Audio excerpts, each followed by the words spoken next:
So after finishing assembling the recent Lego kit I got, I decided I really had to make a video of it. It's just absolutely stunning. As you can see, this is a pretty much period accurate typewriter, and it just looks just like 100% like a typewriter of that era.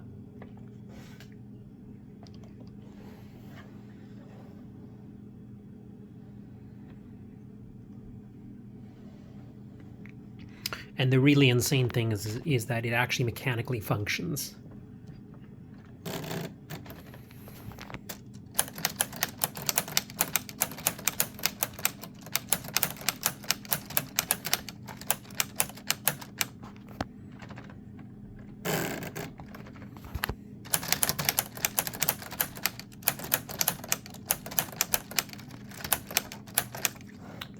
There's a feed paper into the back, so you can this is a letter that Nintendo gave you to put in there, but